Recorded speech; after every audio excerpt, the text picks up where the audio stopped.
Hi everybody. Welcome to Bar Camp. My name is Ian Gilbert. I'm an intern at Underscore, and I was asked to. You were told. Sort of rev the crowd up for our next speaker. Get everybody excited. Pierre Francois. Pierre received his MBA from the Harvard Business School in 1991. He immediately went to work in the pre-owned automobile industry, but decided to nurture his more artistic side and joined Underscore as an associate in 1998. He was promoted to partner in 2001, where he did really great work consulting on major sites like LiveJournal, and of course the well-known redesign for Halliburton. That's why I'm really excited to give you our next speaker. So let's give a warm round of Bar Camp applause to Pierre Francois. Thanks, great job, Mark. Whatever. Hello. Let's get started. I, as you all know, I'm Pierre Francois, and one of the partners at Underscore Consulting. Now, I'm here to talk today about what it takes to succeed at Web 2.0. As a Web 2.0 consultant with 2 decades of experience, I've seen a lot of startups come and go. But because of this, I'm able to look back at the whole thing and tell you what people did right and what they did wrong. Now, so what are the ingredients? We must begin with the absolute most important part of any startup. The integral thing that every website needs. The individual behind it all. The designer. To succeed in Web 2.0, you have to have a good designer. This is fundamental. You might as well do this. It seems laughable, I know, but some people don't recognize this. Now, when you begin development, don't worry at all about what the website will do. Worry about what it'll look like. That is what the designer is for. Now, some necessary elements will go without saying, but I'll say them anyway. 1, rounded corners. Please, I can't stress enough how physically ill I get looking at a website with those sharp, pointy, jagged corners. All right? They're appalling. But rounded corners, smooth corners, they're like little hugs. And do you all want a website that hugs your users, or a website that assaults them? 2, big fonts. All right, now, it's one thing if you can claim your grandmother can use your Web 2.0 site, but if you really want to be Web 2.0, your grandmother should be able to read it too. Now remember, bigger is always better. Please, set the letter spacing to something small. All right, those letters wouldn't want to be next to one another if they didn't want to be close too. 3, gradients. Frankly, I don't even know how we made websites with solid colors. Right? But really, what is the best invention of Web 2.0? Tag clouds. Actually, they may just be the greatest invention of Web 2.0 and 1.0. In fact, some people, I won't name names, but some people call them a passing fad. Well, laughable indeed. I've got news for you, tag cloud haters, okay? They are here to stay. And in fact, if I had it my way, I'd make sure every single website had one. It'd be tag heaven.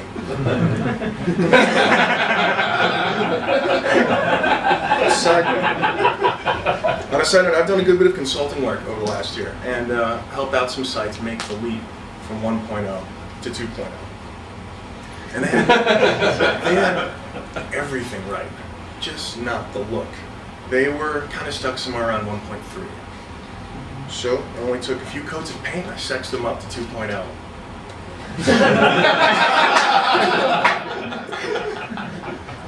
let's suppose you follow my instructions and have designed your website. Now what? Well, it's got to have a name, right? Nowadays, there aren't too many to choose from that aren't either squatted or taken. So, buy the shortest one that you can find that has elements of normal English words. And then, you probably want to drop a vowel or two. For good measure, also throw an R at the end. And voila, you've got a name for your Web 2.0 site.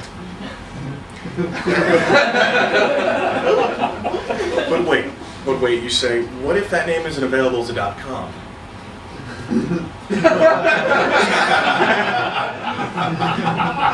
Dell.eqo.us validated this usurp a country domain model. Now, just start using it as a verb, and it should catch on real fast. Okay. So we have a design and a name. Now it's time to design a logo. And I'm not just talking about a logo. I'm talking about a brand. And, well, you need a landing page, of course. And make sure to include a mailing list for a private beta. This kind of exclusivity really stirs people's cocoa. Now, every startup needs a blog. All right? This way people can live vicariously through you, because let's face it, we can't all be building the new internet. So now, you give it a couple weeks, let word get around, and in the meantime, you can probably start looking for a programmer or two. I would recommend lots of places to look, but I would recommend Ukraine.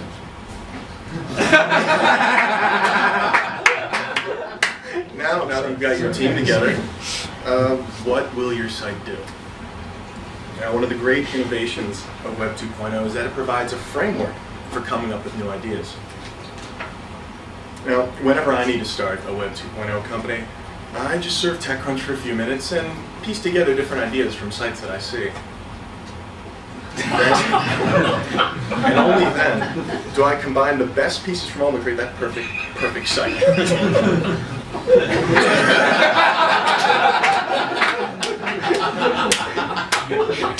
And so now that you've got a site idea, what about a business model?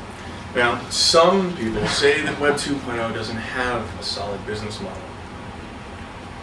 But really, how can you expect someone to make a business model out of a revolution? All right, when Jefferson was drafting the Declaration of Independence, his buddies weren't bugging him about a business model of the new United States. No. In fact,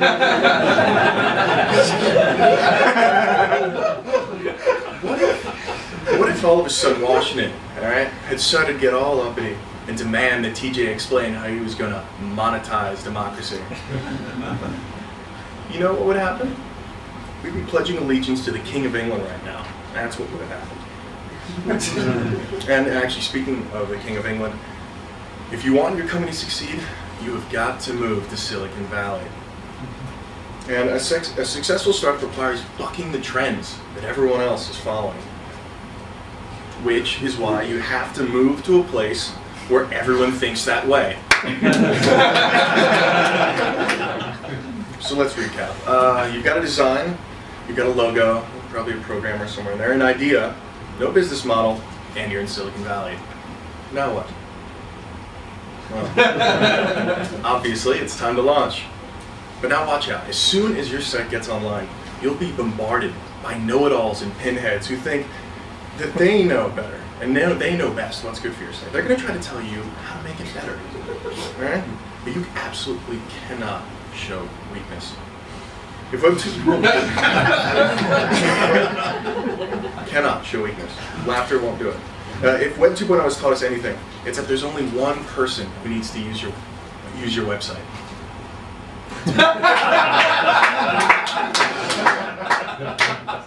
Michael Arrington.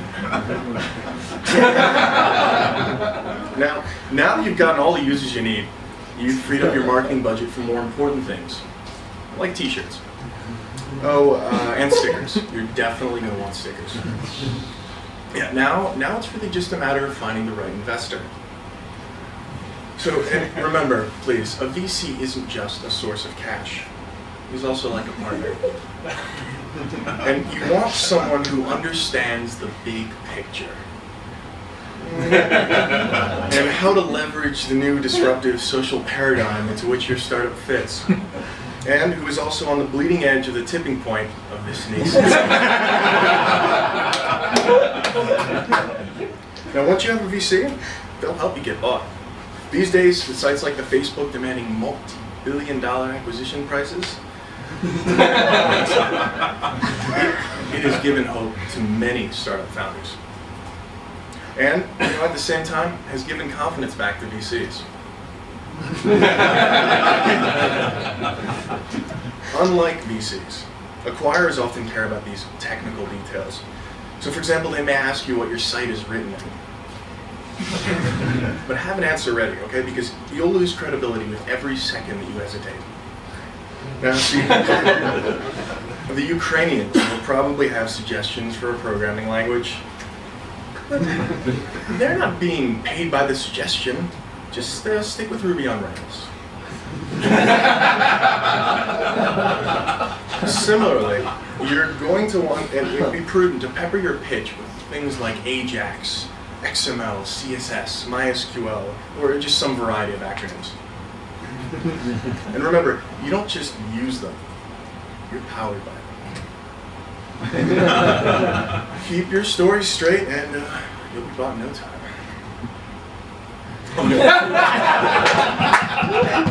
A few final words of advice though.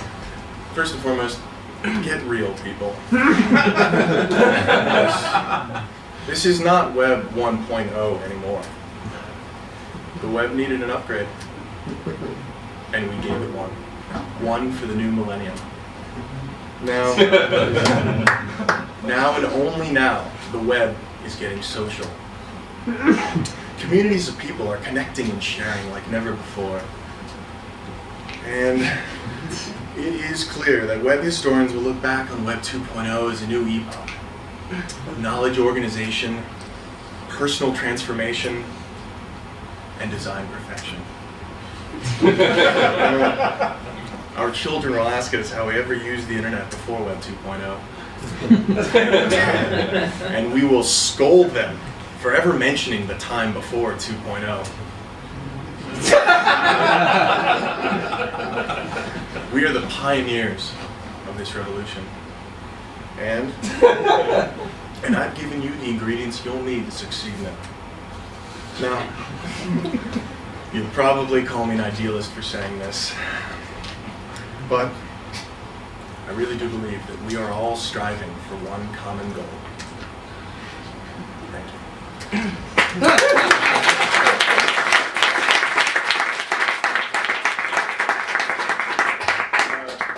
Some questions?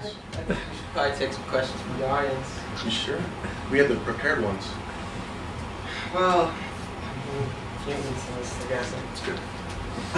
You prepared them for me. Number 2. We'll skip one, we're short on time. All right, well, I mean, people are asking me, how did you get to be such a visionary? What is it about you that lets you see the entire landscape in such an all-encompassing, glorious vision? You nailed it. I'll tell you, it's perspective, and it's being able to see things in a new light. And I think that the positioning that I have, high on this sort of mountain over the landscape, lets me see things. I get that position for delegation. So you delegate from the top of a mountain to clarify your vision? Figuratively speaking, yes. Yeah. So what do you see from on top of this mountain? What's next? Big things. Oh, you generally only see big things from on top of the mountain? Everything else looks sort of small. All right, I'm sorry. I'm videotaping this whole thing. What? I think it's great because it epitomizes exactly what's wrong with Web 2.0. And I really want to know, what exactly do you do? I'm sorry. Are you a programmer? Yeah. I had a hunch. Your English is fantastic. I must say, that is going to make you very hireable. And if you want, I'll give you a card after this is done. You know, I don't remember your question, so let me just say. But I'll tell you, there's a reason why you people, programmers, I'll just stick with you people, there's a reason why you all dwell in caves and work on your computers. It's because when people go to websites, they don't see your code. They see my design. And bottom line, that's really what matters. Thank you. Yes? Yeah, I have a question. Actually, Gary, you may remember me. Well, probably not. Are you also a programmer?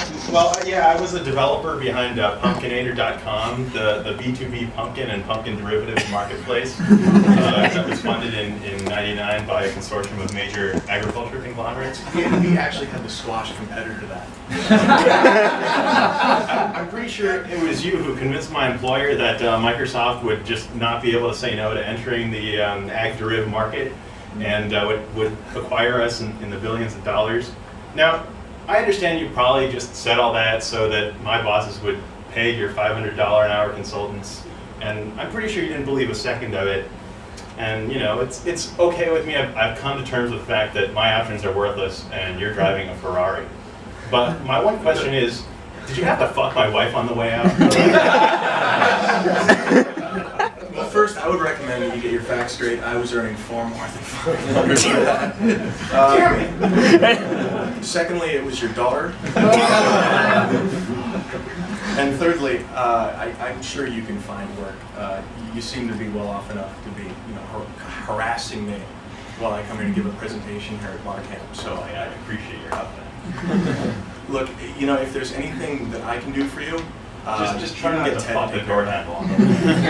I make no promises. Any other questions? Speechless. Excellent.